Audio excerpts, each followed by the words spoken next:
I started last time to discuss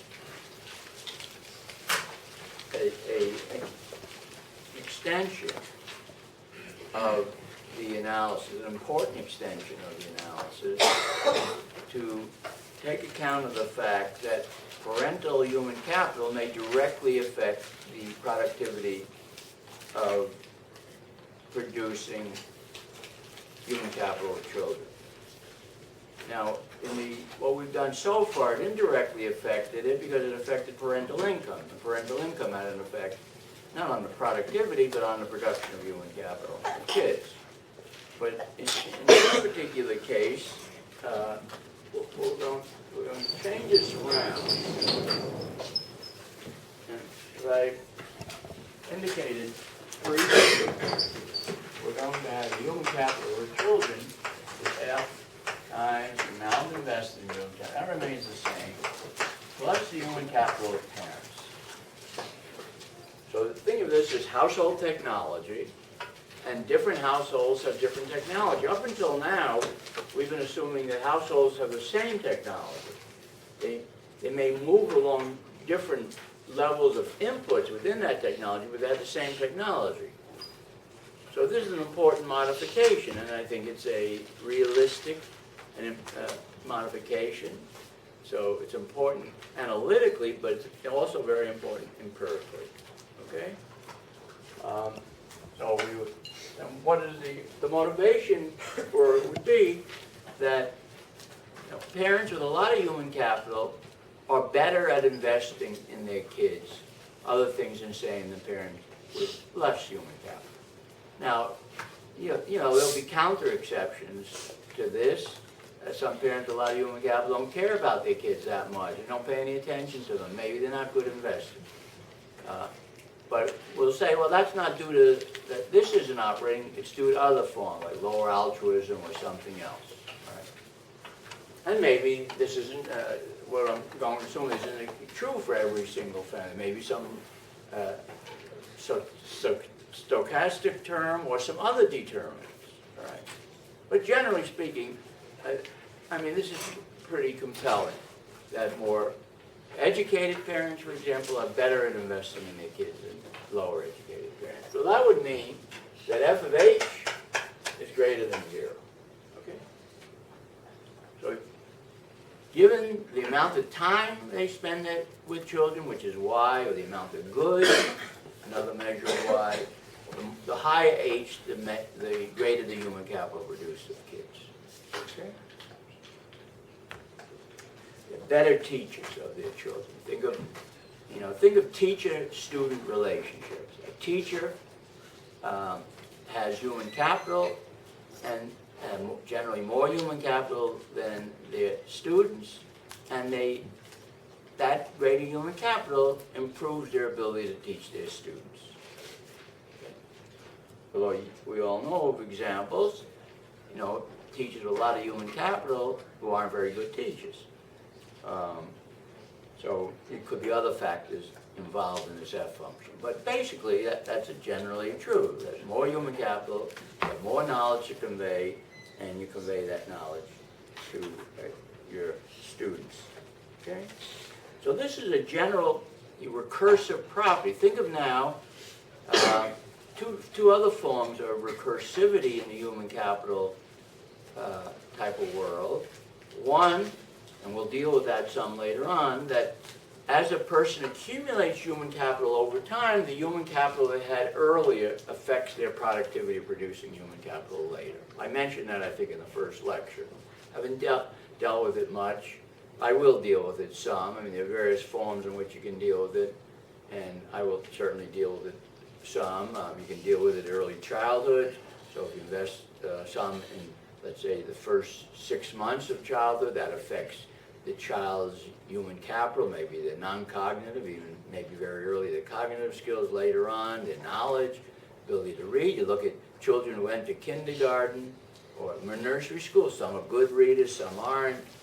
Some can do math, simple arithmetic, some can't. They differ in a lot of different dimensions. Some are behavioral problems, some aren't. So we'll assume that's one recursivity, because if you haven't learned a lot when you're by the time you're in kindergarten, let's say, to pay attention and so on, it makes it harder for you to learn more, learn the alphabet. I mean, that's a challenge. I remember when I was going into kindergarten, I was worried if I'd be able to learn the alphabet or not. I mean, it's something you know, some kids do it, and you worry about that sometimes. So, and some kids have much more trouble doing that than others. So, that's a recursive property. But economy over a life cycle, economies also have recursive property across time. Like this is across generations. Think of maybe HP as teachers in general, not necessarily even parents. And then the teachers in one generation are affecting human capital accumulation in a later generation. Think of an economy. The economy's production today is a function of how much capital we have. That's not at this moment, but including how much human capital they have. So the production of human capital today is a function of how much human capital we start with. The more you start with, the easier it is to produce more.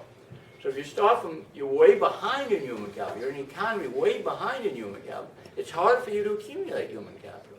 That's why the poor economies, they send a lot of their students abroad to study, particularly at levels like graduate school where they don't have enough people who can teach at that level. But even at undergraduate and even at lower levels of education. Okay? And those recursive properties are very important because it means you build on what you have.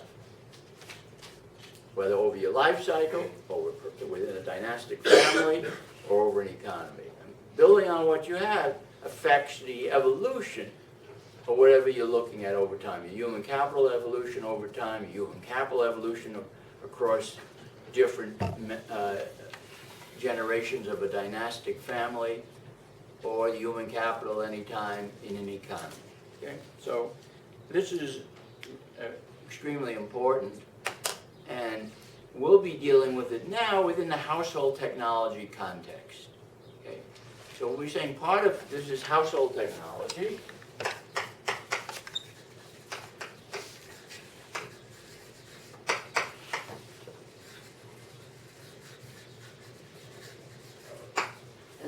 Each household has a technology like this. That's the theoretical abstraction that one would think of. And clearly that's going to differ across households. The F function may be the same across households, and I'm going to assume it is the same across households. But some of the arguments in this function, the levels will be different. Now why? We assume it's completely choosable. Okay, so that's chosen.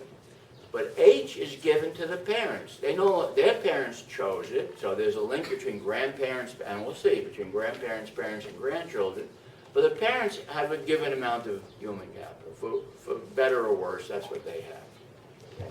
So that's the framework. Now, of course, adults can acquire more human capital. So that's not fully true, but still, what they have when they're 18 is given to them. So how much they can acquire later on is partly a function of what they come through their childhood period. Okay? And we only have one childhood period, so we don't have any additional things to consider. Any questions? Now what are the properties of this? Well, one thing, we assume it has a positive derivative. Maybe the diminishing returns, maybe not. I'll come to that in a moment. I'm also going to assume that if we look at df dy equals f of y at 0, I'm going to assume fyh equals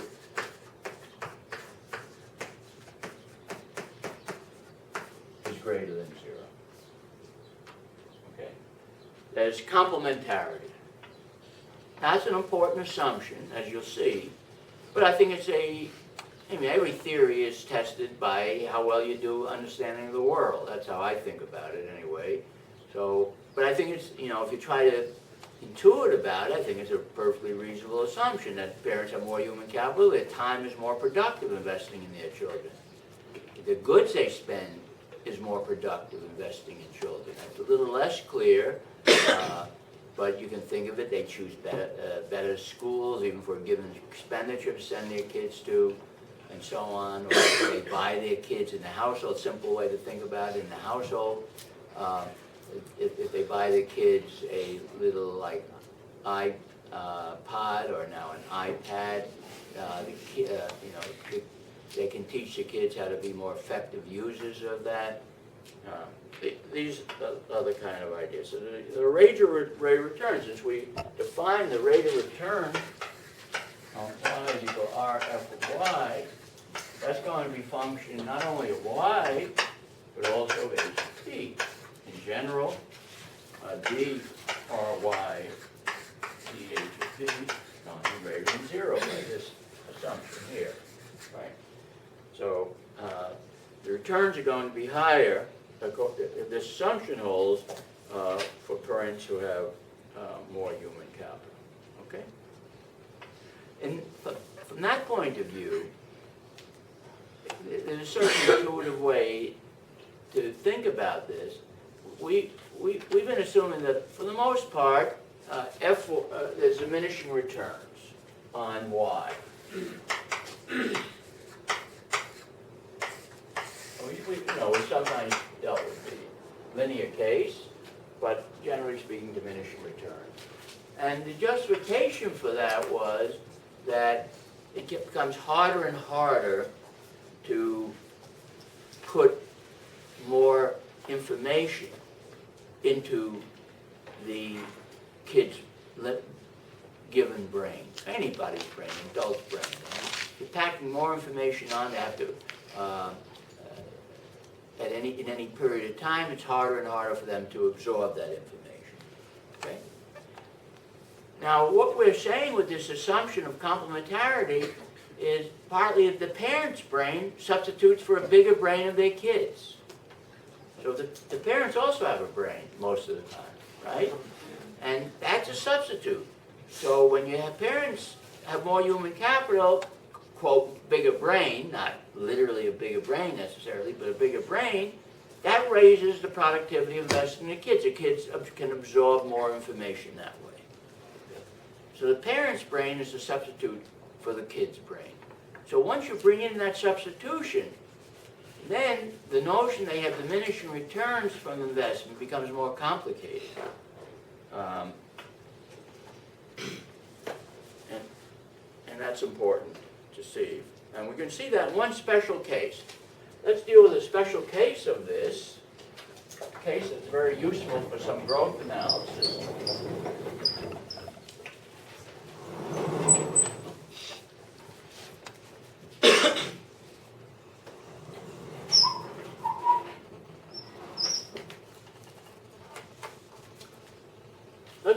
One special case.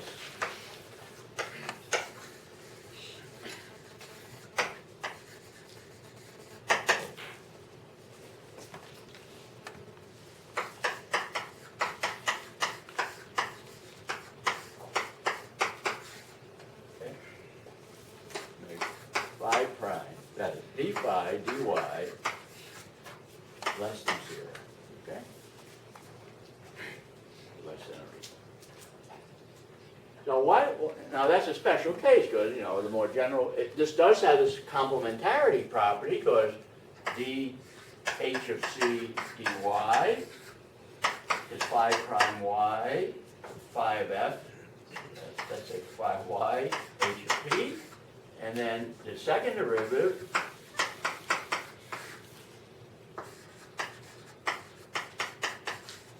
is simply equal to phi of y, and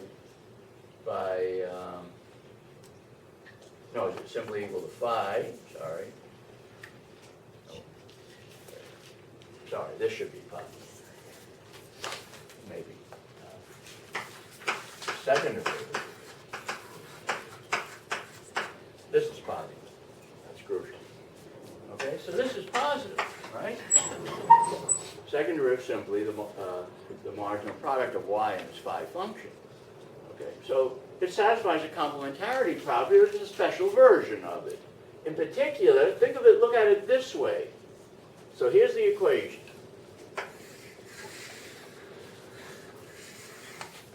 Think of this equation as an equation telling us what the growth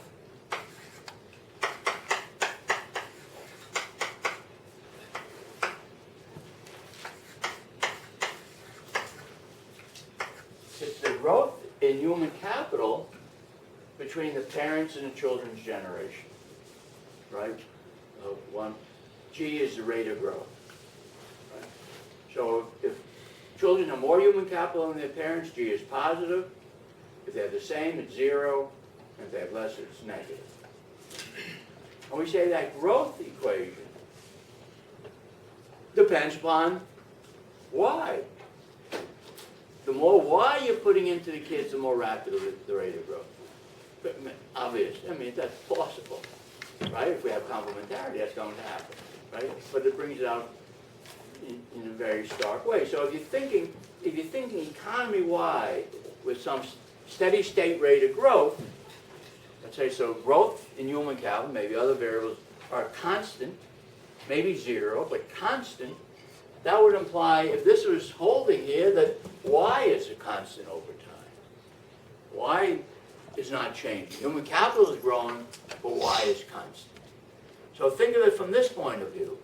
Parents are investing time in their children in each generation. The fraction of the time spent in their kids is constant, maybe per child, maybe 10, 12 hours a week spent teaching their kids, or how much time going to school.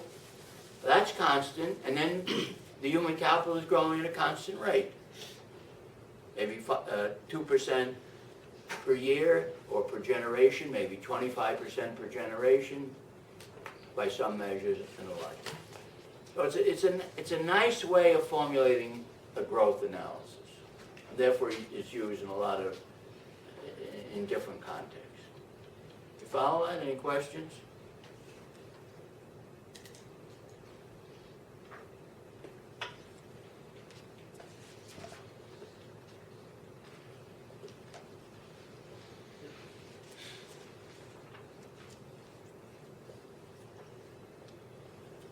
Now, another way to think about this is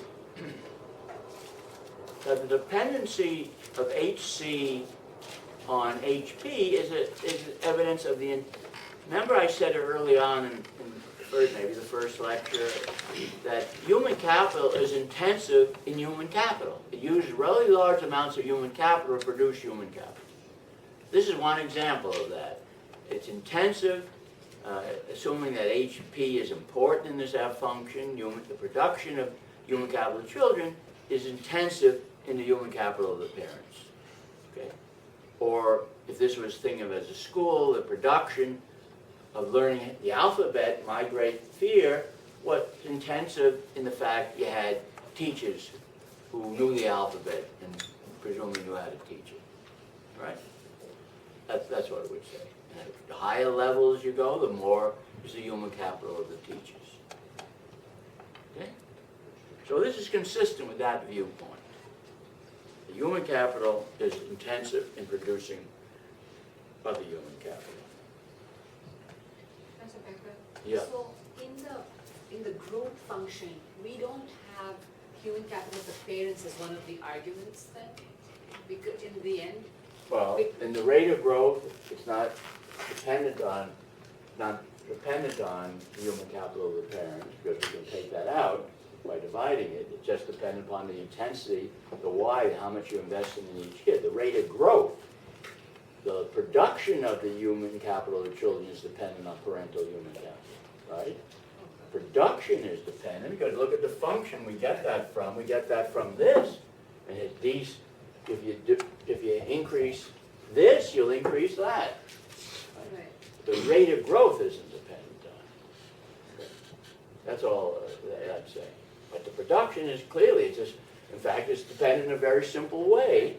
And that a 10% increase in the human capital of parents increases the other things the same, increases the human capital of children by 10%.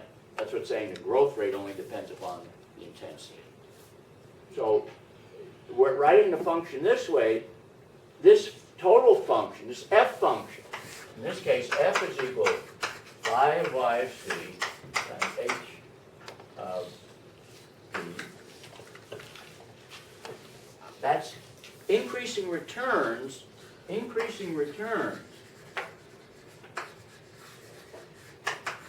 both y and hp. By that I mean if you have, say, a 10% increase in both, you'll increase hc by more than 10%. Now that is not necessarily what the world is like, but if you want to embed this in a sort of a growth context for an economy, to get steady state growth levels, you have to do something like this, and that's why this is common in modern growth literature. Okay? Any other questions? Don't hesitate to ask them. Any questions? All right.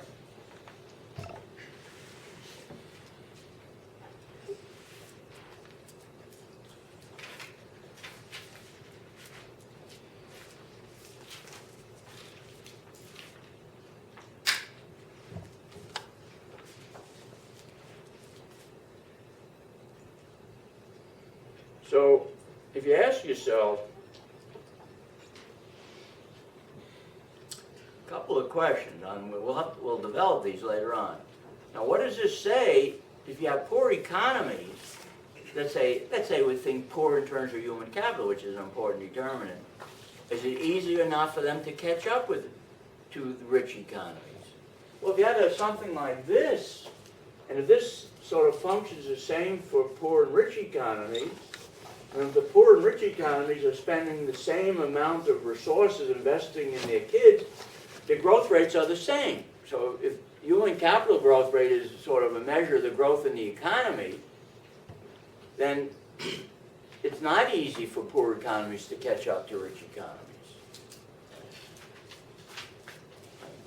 They're investing the same amount, their incomes, or the human capital, let's say, as a measure of incomes, will grow proportionally. So the inequality between the rich and the poor will remain constant over time. So a formulation like that makes it harder for people who are below to catch up. Or if you're looking at dynastic families, if this is the formulation, then, and this was the main factor, it makes it harder for families that start out in the present generation with low amounts of human capital for their descendants to increase their human capital relative to the richer families. Now, it doesn't mean it's not possible, but it's clearly not a factor moving in that direction of convergence. And we'll see that more explicitly. And I'm not going to necessarily assume this is the functional form for F, right? I'll just assume that they're complements. Right? So this is a strong form of complementarity. Not the strongest form, but it's a strong form of complementarity. Yet this stronger form of complementarity, there have to be powerful forces, other forces that are going to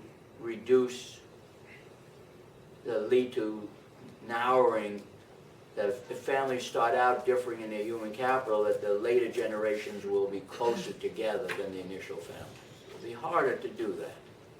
Possible, and there will be forces we'll bring in, but so far this doesn't help us with that problem. Remember we asked that question, well, what are the forces making for regression toward the mean? And we said, well, you could get it with income elasticities, right? You didn't necessarily get it, though.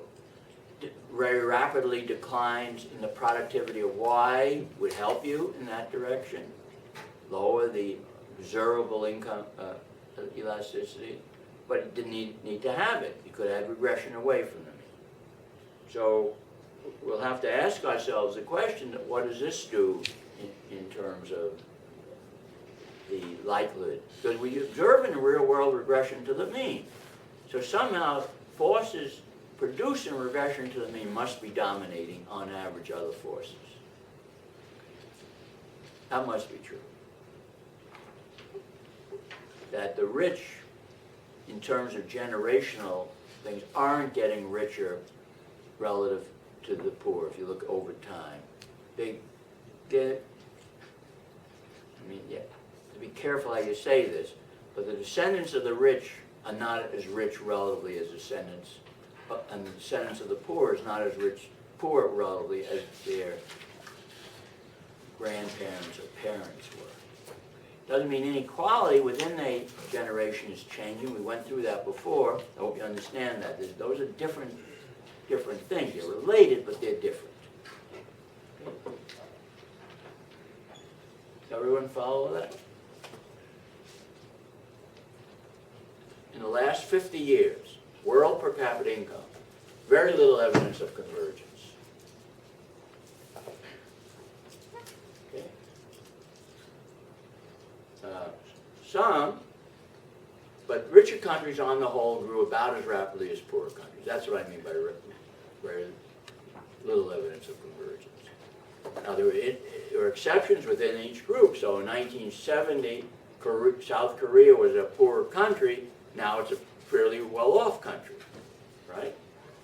And in the year 1900, Argentina was one of the 10 richest countries in the world, and now it's about 80th or 90th in per capita income. So Argentina is a country that's gone way down for reasons. I mean, I think largely to do with public policies over that period of time. But that's a separate question, why it's gone so far down. But countries do change in their mix, and within the last 50 years, countries have changed. Some have become really, like South Korea. Japan has become richer since 1960. Was relatively poor in 1960, and so on. China has become richer. But on the average, richer countries haven't, in terms of per capita income, haven't become richer. Now, if you broaden the measures to take account of life expectancy, and Phillips and Suarez and I have a paper on that, and then we do show if you take account of a fuller income concept, which I'll get to later on in the course, you do find some convergence, significant amount of convergence, but not in per capita income. So this suggests, well, maybe these are the type of forces that work when you go across countries. Okay.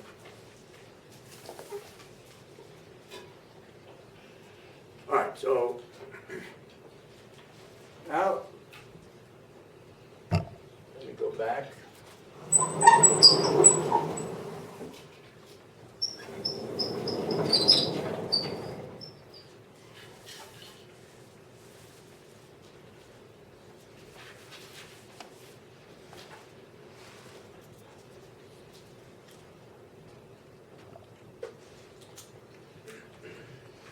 Okay, so let's go back to our basic problem.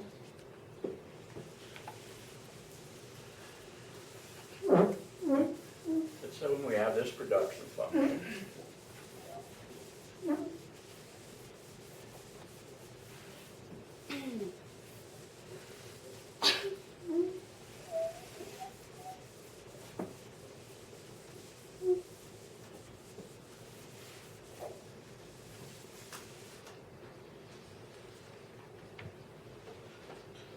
Now remember, the utility function was the same utility function.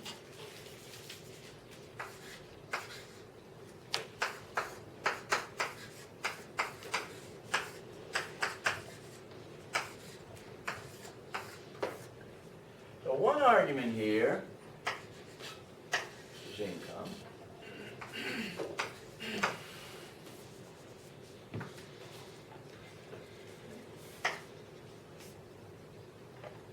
But another argument is the human capital of the parents and of the child. That is, the human capital of the parents has an effect on their utility, partly through the human capital, the earnings of the parents, because remember, the earnings are equal to RH. So earnings of parents would be that. Right? So increase in HP will raise WP. So that's an effect. That's the effect we've been dealing with so far. But suppose you held the earnings constant. You increase the human capital of parents, but you compensated it by taxing them. You taxed away the increase in WP, right? And this would be equal to B, A, V of C, dy of C, right? So this is the same partial as here. This is the effect of a change in y on the earnings of kids, so that would be the effect of y on h of c. You can divide that into the effect of y on h of c, then h of c on w of c, and this would be the partial derivative of h of c with respect to y. So there are these two terms that one has to consider,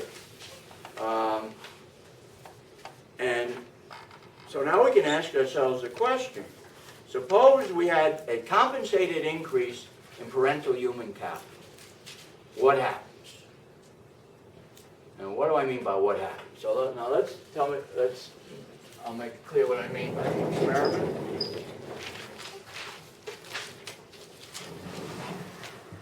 I'm going to have dH of parent greater than 0, dW of parent, dH of parent equal to 0, so it's compensated. By compensated, just offset by a tax, okay? And I want to solve now for what are the variables we have in the system? Well, we have basically y, what's the output? Y, C of P, H of C, W of C, right? And those are our variables we have. Those are what we want to solve for. And we have fundamentally two equations. We have like two first order conditions. First order, we can combine them and get A, V of W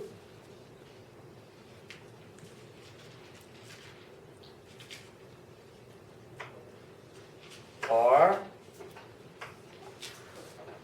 F of Y, right? Just combining and taking dWc dy plus A VH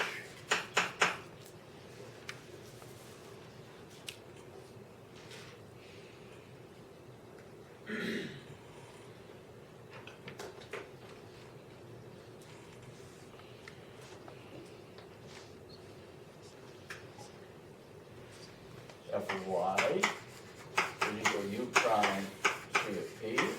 And we have the budget constraint C of P plus Y of C is equal to WP. So then we want to differentiate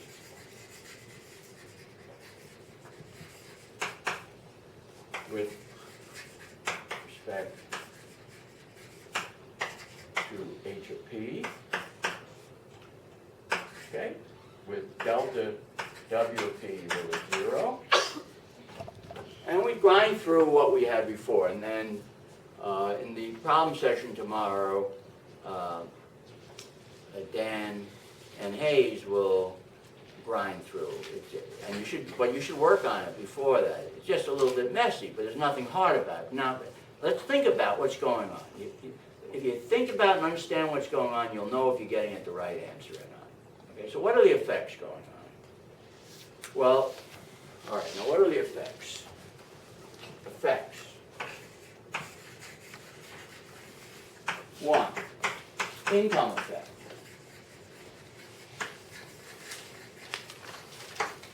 Right? So as an increase in H of P unit parental income is constant, we showed already that an increase in H of P with a given level of parental income will raise parental utility.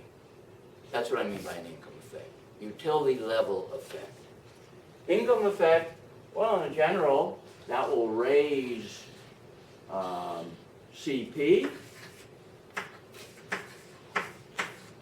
and therefore DYC less than 0, right? That would be your income effect.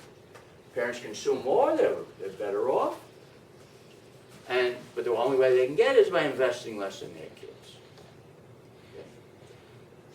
Now, still, even though they're investing less in their kids, the income effect would say DWC is greater than 0, right? And therefore DHC is greater than 0. Because yes, they're investing less, but they, remember, it's D, H, and P is a change. But H of P is directly productive in producing the human capital of kids. So they're investing less, but not investing so much less from the income effect alone that they lower the human capital of kids. They'll raise the human capital of kids from the income effect alone. Okay? So that's one effect. All right?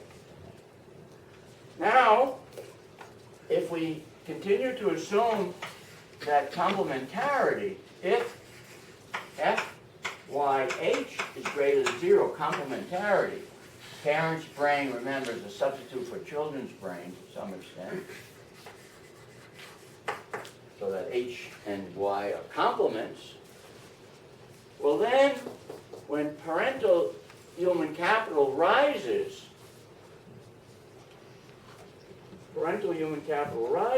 they raise the marginal product of investing in Y. It's more productive. Right? And we know, we raise the rate of return on investing in Y. So for any given level of Y, you know, you're going to have a higher rate of return, and that's going to lead you to want to increase your Y, a substitution effect. So here we have income effect. 2, substitution effect, DCP less than 0, DYC greater than 0, DWC greater than 0, DH of C greater than 0, right? So now we see we should get some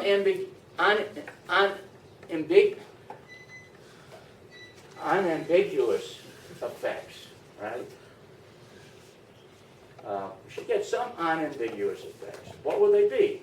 Well, both cases, DH of C is greater than 0. So that should be, we should expect that with no qualification. That should come out of the comparative statics. DH of DWC greater than 0. That should be unambiguous. Right, it should come out of the comparative statics. And then we're left with ambiguity. What happens to Y? Unclear. dy, each of P not clear, and for obviously it's arithmetic then, the CP, the H of P not clear. Okay. So those things still remain ambiguous.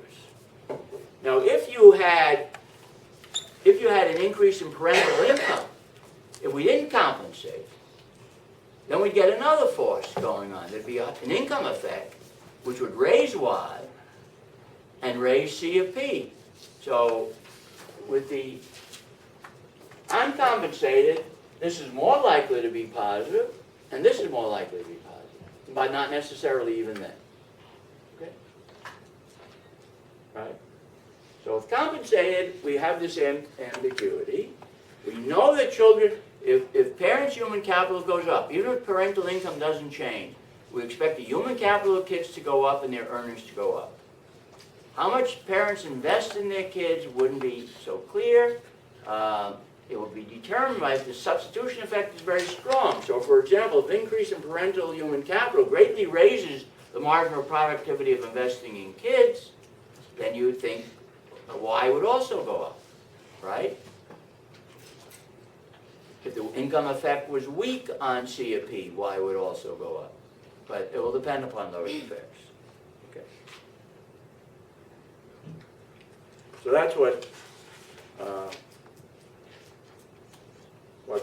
we'll show, and as I say, it's straightforward. Just takes a little grinding away. Okay. Instead of my going through the grinding here, I think it'll be useful to have the grinding done in the problem session, where maybe you'll raise more questions. Right, but any questions at this point? Yes? So how is that the, oh no, that's the children's wealth. Pardon me? Sorry. In the substitution effect, what increases the children's wealth? No, yes, okay. Sorry. This here? Yeah. Well, we have substitution effect. This goes up. Investment in kids. Therefore, this goes up, and this goes up, this goes down. That's basically what's involved. Right?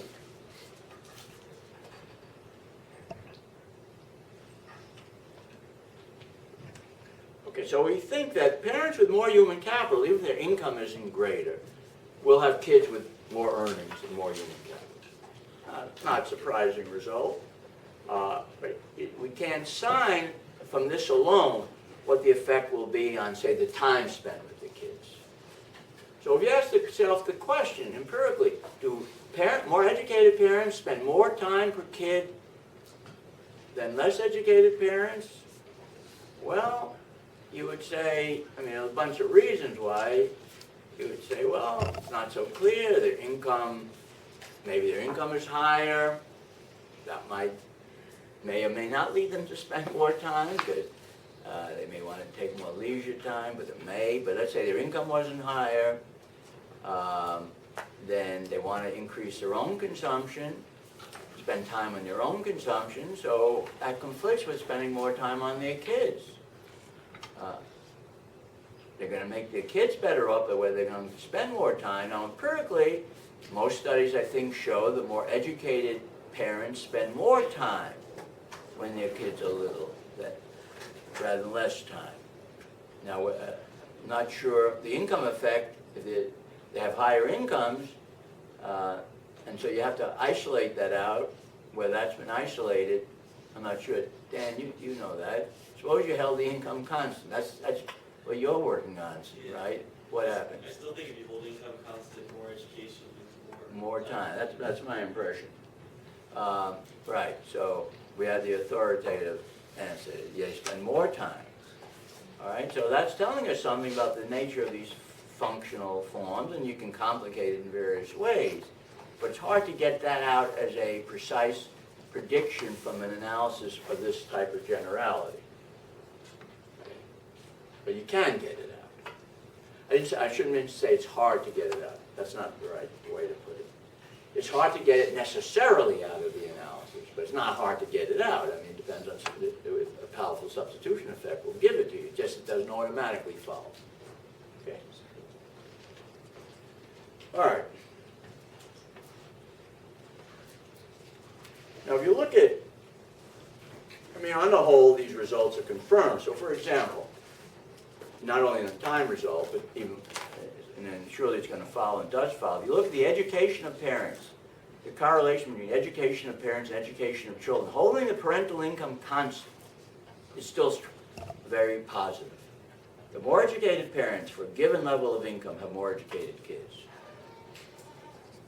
In any, I mean, may not have seen that for the United States, but from some European countries as well. I suspect it's a very general proposition. So that's consistent. That generality of that proposition is consistent with what we're saying here. Okay.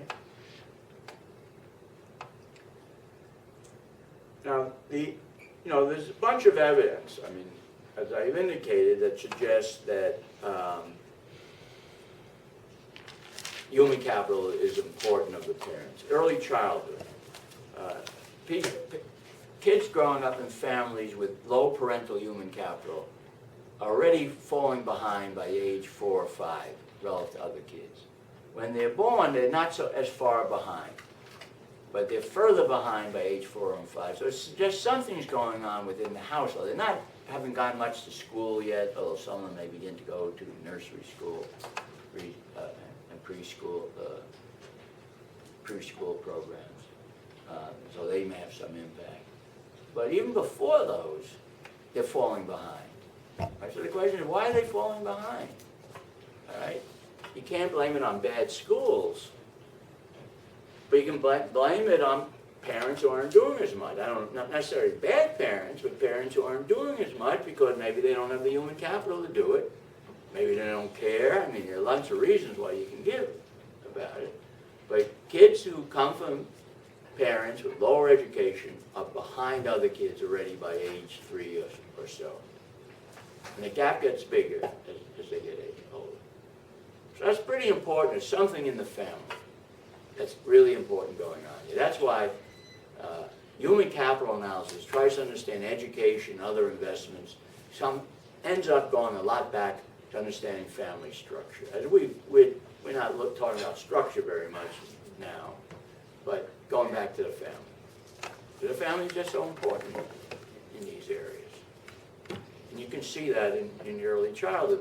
Once kids get older, you say, well, they're exposed to their peers. Kids in poorer or less educated families have less educated peers, so that will have some influence on it. They don't go to quite as good schools, and those are all important. They build on the other effects and magnify the other effects. But they can't explain what's going on very early on in life. That's why the early childhood evidence is important for this, from this point of view. Okay?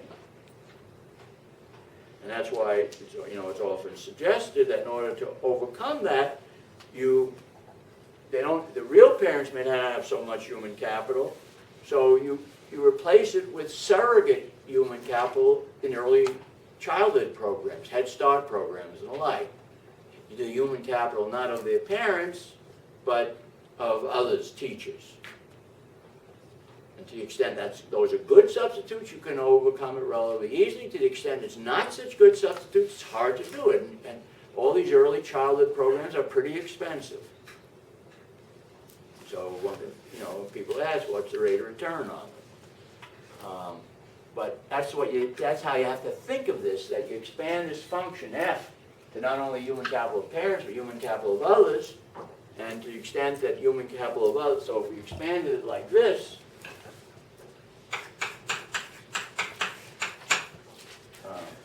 F hat, say,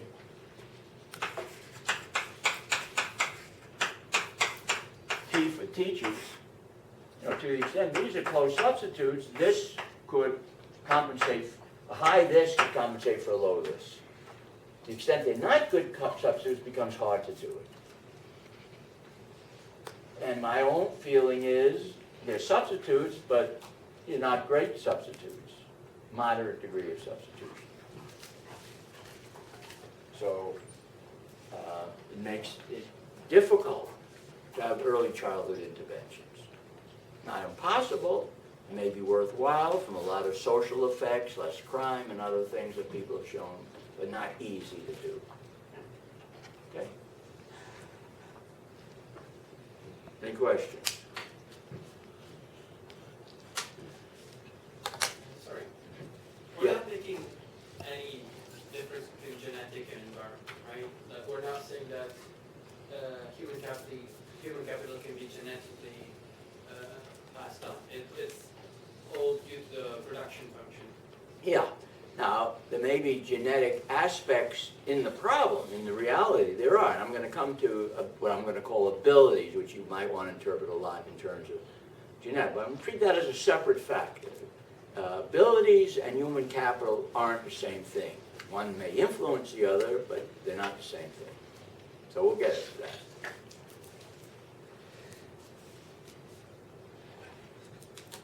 It may be that in these poorer families, part of it is due to the fact they have lower IQs, and they do. And we see one reason why, we gave an analysis why in equilibrium that will tend to be the case.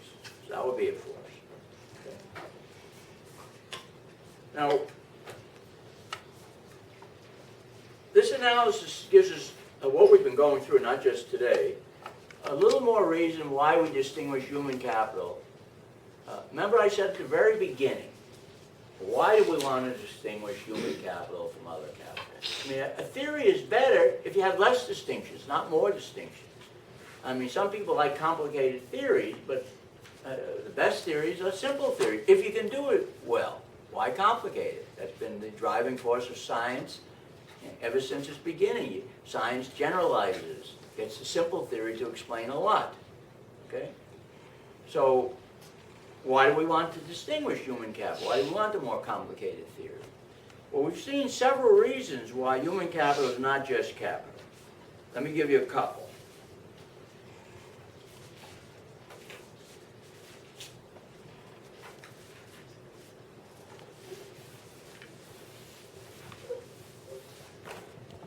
Remember, we have the F function. I'm going to go back to this.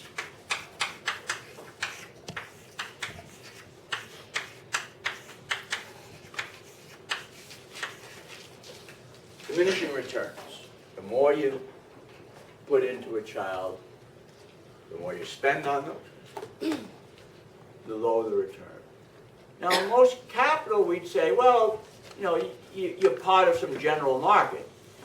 The more you spend on your house, you don't run into diminishing returns in terms of production, right? You're part of a house. So if I buy another share of General Motors, I mean, I don't affect the value of General Motors stock, right? That's the advantage of being in a market.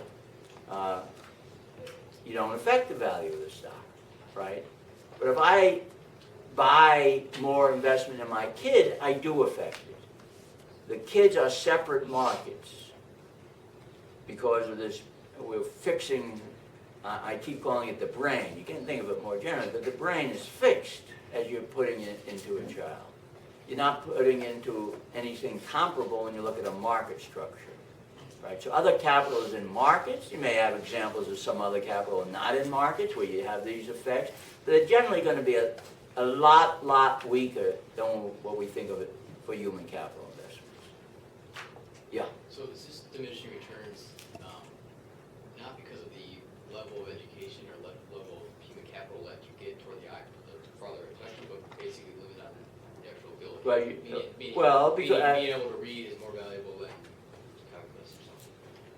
I'm not quite sure what you're saying, but what I'm saying is that if I spend more and more time with my kids, or spend more and more money on my kids' education, with this assumption it says I'm getting less and less value for the additional expenditures. If we spend more and more money on, let's say, buying stock, as an individual, we don't expect we're getting any additional value. We're not affecting the values of the market, right? We could buy a general portfolio, an index fund, general portfolio of stock prices, and we would have no effect on the price of that index fund.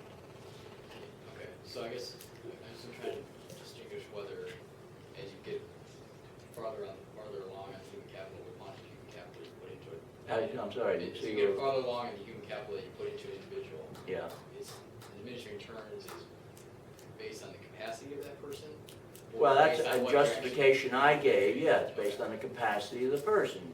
That as you're increasing the rate at which you're putting information into somebody, it's harder and harder for them to absorb it. Think of it from that point of view. So, and not on the actual context of what they're learning? Well, they can't learn it as easily. Okay. Yeah. So it doesn't mean, I mean, it's hard to separate those two, but they can't learn whatever you're giving them as easily. Okay? Now, another property was the F. Each household has its own production function. Now, we don't say that in investments in financial capital or housing market. Yes, we say maybe some households are better at investing in the stock market. I believe they are. But on the whole, nobody's very good at doing it because the market is pretty efficient.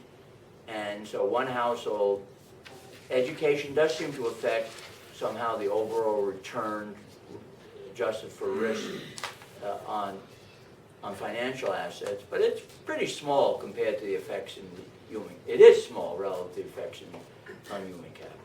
So the heterogeneity across households, each household is kind of a separate market, is very different from other forms of capital.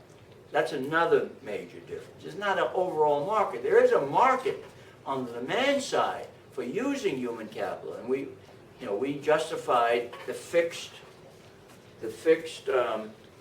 value here.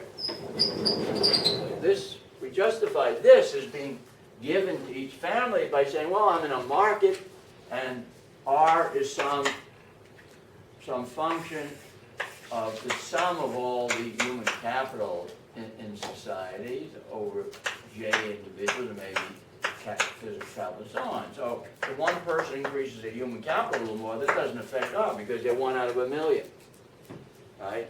Negligible effects. That's how we justify that. That is a market. But the production of human capital is not in that kind of market.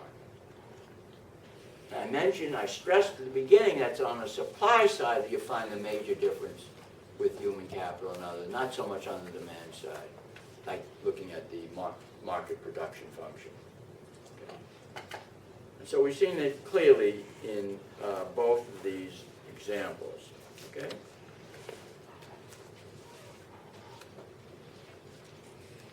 Now, any questions on that? Notice that we have linkages. I'm going to explore these linkages, exploit them later on more. I've only been doing it for 2 generations. But think of it now. Let's go back to our basic function.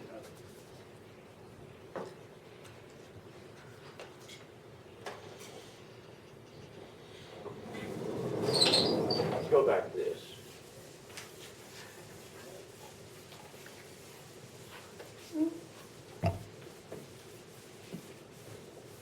So we can say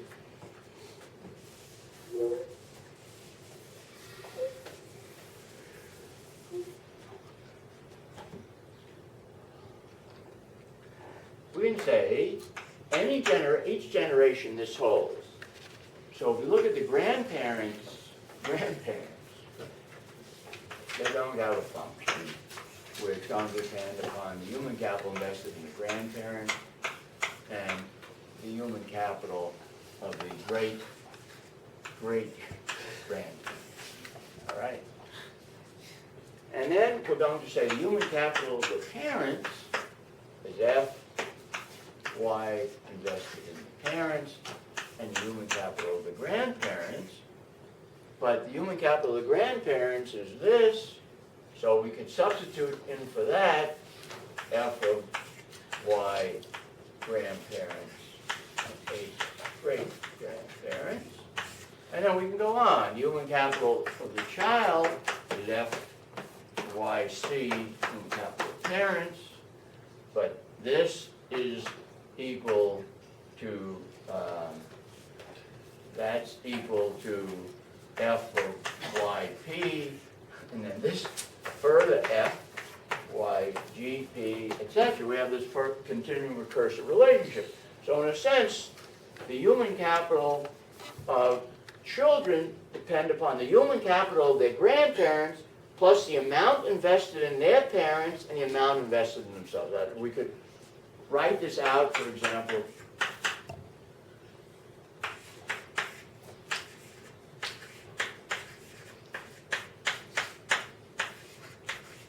And you keep going, right? So human capital of children, I use the same function, is going to depend upon the amounts invested in their parents, because that's going to affect their human capital. The amounts invested in the children directly affects them, and the human capital of their grandparents, which affects the production of the human capital of the parents.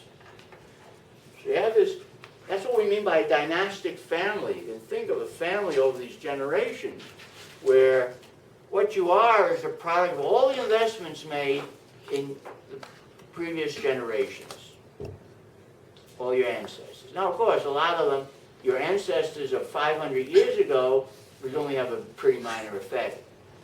Let's say a negligible effect on what you are now. Right? For the most part, that's true. Even with abilities, as we'll see, whatever.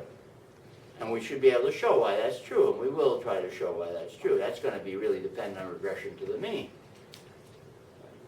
So, I mean, it would be a very different world if what my ancestors were 500 years ago had a significant influence on what I am today. I mean, you could analyze that world, all right? And for people at the top, it's a great world. They continue to stay at the top. But for the, asking how much opportunity there is, what's the effect of being born into a particular family, then that world would say everything is determined by what family you're born into. Our world says partly determined by that. So we would like to be able to show why these effects, why, it may seem like an absurd question, but it's a question that bothered me when I was working on some of this intergenerational stuff. Why is it that our ancestors of 100 years ago don't really have that much effect on us? Or 500 years ago, even a negligible effect. Okay? Some people keep track of their family trees. They go back 500 years. And, they can have different family trees. Maybe 500 years ago they had some very distinguished ancestors, or not distinguished. Okay? But it doesn't have that much effect on who they are now.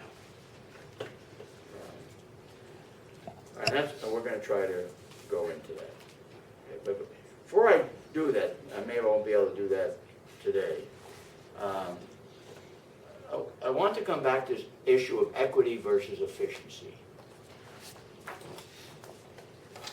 Now remember, before we brought in the human capital of parents, we said that, remember, when we just simply had the situation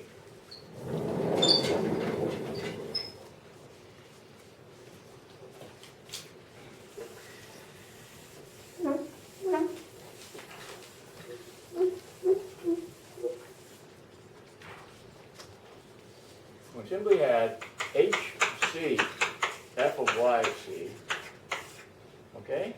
Then we said there was no trade-off. Let me use the language. No trade-off between equity, and we had diminishing return. Let's say f of YY, that's 0. So this would be thing, this would be Y. We'd say the poor families would go here, the rich families would go here, and they would get lower rates of return. So you think of what's sometimes called the trade-off between equity and efficiency. And let's say by equity we mean lower inequality. That need not be the definition of equity, but let's say we mean by that. That's what we mean by equity. Then in this case, the poorer families have higher returns, marginal returns, than the rich families, right? Look at that diagram. And therefore, if you gave the poor families more income, took it away from the richer families, you would have more equity by our definition, less inequality. But you'd have more efficiency, because the poorer families would then invest some of it in their kids. They get higher rates of return than the richer families are giving up. So there's no trade-off. In this case, no trade-off. That's a good case. I mean, since you can have your cake and eat it too. Okay? But now let's come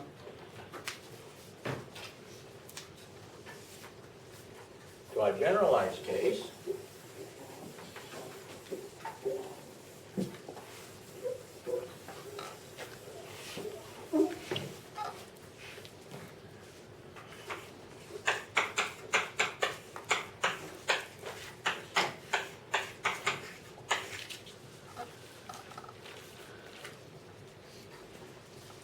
Lee, Juan Lee, she or she, where? Yeah. That's you? Yeah. Okay. Glad you figured that one out. Okay, so now, let's ask the question now. Is there a trade-off between equity and efficiency?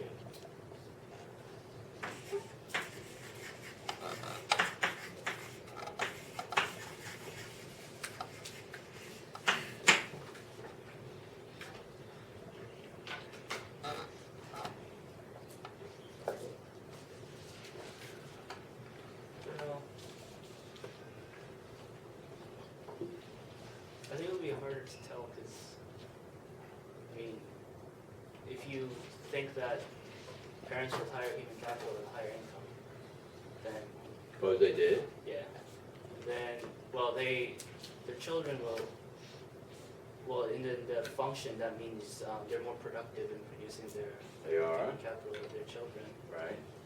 Then Who's getting the real thing you have to get to, who's getting a higher marginal rate of return?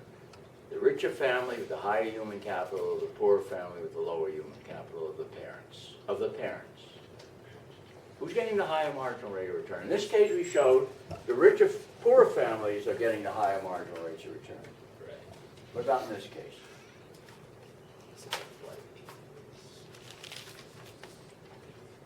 Think of it as this way now. Here's RY, here's Y, here's Y for human capital of parents at some level is naught. Here's Y, human capital of parents at a greater level, right? You're shifting out, raising the rate of return, shifting out.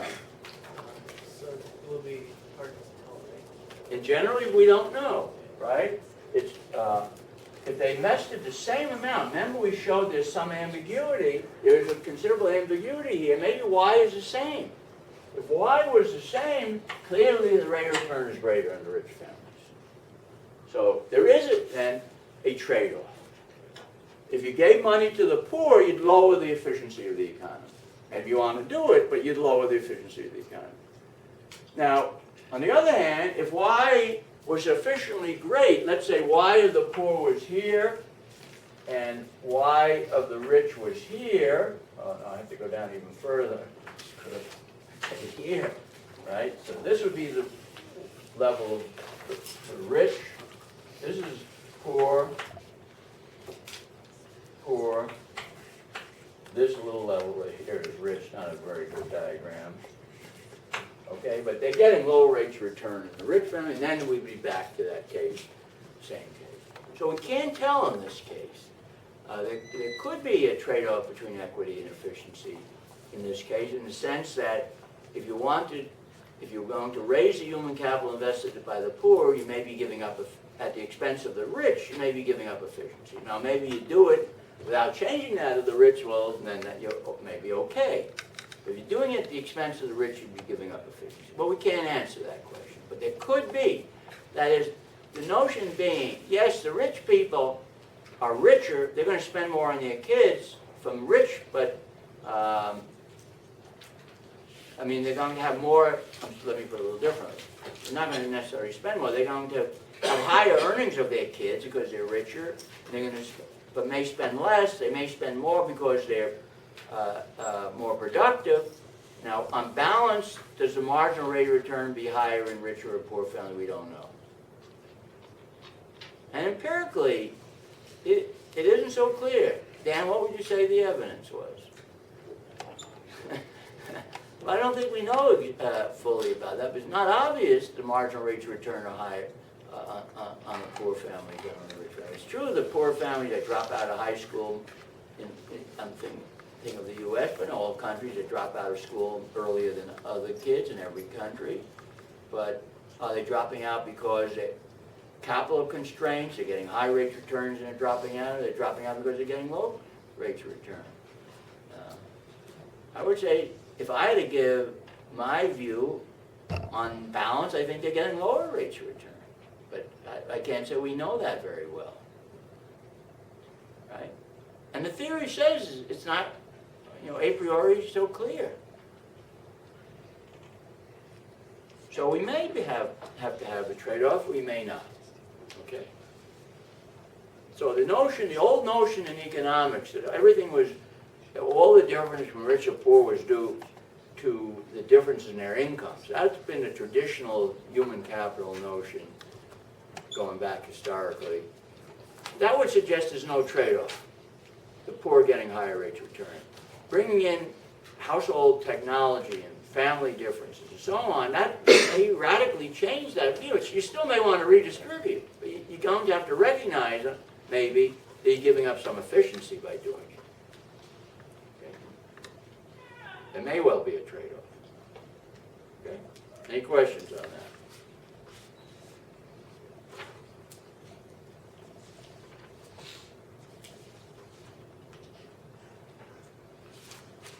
All right, now the last thing I wanted to, well, not the last thing I thought I would get to today, I'm not going to quite get to it fully, is abilities. You raised the question about, how much of it is due to abilities. And there's no question that abilities are an important factor. And they're really important in explaining why you get regression to the mean. I think they're really important in explaining why you get regression to the mean. They're not particularly important in talking about why you get or you don't get convergence across countries, or you do get convergence within regions, because you would think the average abilities may not be much different, if at all, across countries or between regions, but it is important if you're looking at families over time. Okay, so I'm going to distinguish between cognitive and non-cognitive abilities. I'm not going to say a lot about non-cognitive. I'm going to assume that's part of the human capital that's developed. And I'm going to interpret cognitive abilities, like IQ, as determined, transmitted automatically within the family. All right? Automatically. Okay. And most of the literature suggests, like Heckman's work and work of psychologists in this area for a long period of time, suggests that IQ, something like IQ, gets fixed pretty early in life. Maybe there's some environmental influences, like during the gestation period of children, the health of the mother, whether she's on drugs or not, can affect the genetic determinant of a lot of these variables. But it gets fixed very early in life, so I'm going to assume it gets fixed right at the beginning, not really discuss any endogenous determinants of ability. One could do it, but I'm going to recognize that this gets fixed early and assume it's automatically transmitted. So I'm going to introduce, the way I do it is I'll introduce an equation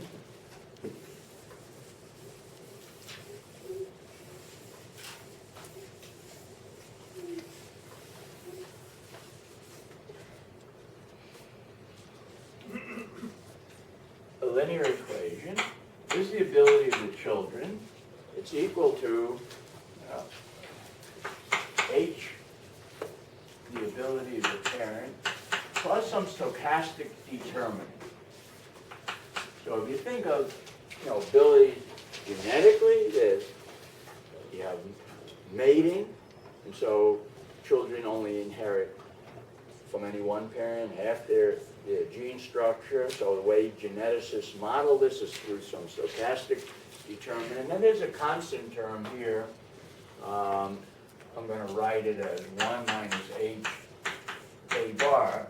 So assuming that expected value of BC is 0, expected value of AC is equal to expected value of AT is equal to A bar. So ability stays, on the average, stays constant over time. IQ stays constant for the society as a whole, but who has what IQ in a particular generation, even within a dynastic family, will vary. Okay, and V is the innovation in the ability determination, the stochastic element in it. H is called then the degree of inheritability.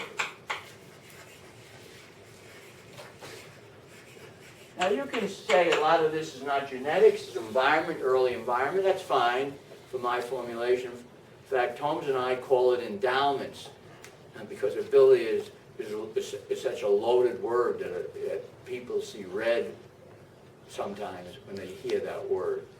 I mean, it's obvious that people have different abilities, but some people don't like to recognize that fact. So let's call it, if you want to think of it as endowments. Okay? But still, I'm going to assume it's generated by this equation. Okay? All right, so then what we're going to explore, this is a simple recursive equation. Think of this, the ability of the child is a weighted average of the average ability in society and the ability of their parents, plus a random term. So the expected ability of the child is simply this plus this. That's the expected ability. You didn't know what they were, you just knew the ability of their parents. That would be the situation. It's a weighted average. You can see from this weighted average, if the parent is above A bar, then the weighted average is going to be above A bar, but not as big as, if H is less than 1. So H is important, the degree of inheritability, and we assume that H is less between 0 and 1. Okay. Generally less than 1 and greater than 0. Okay. So the lower H is, the more likely it's just a random determinant. The higher H is, the more it gets transmitted within the family. And on Tuesday, we'll work out some implications of that as we embed that in a fuller model. Okay? So let's quit now and we'll come back on Tuesday.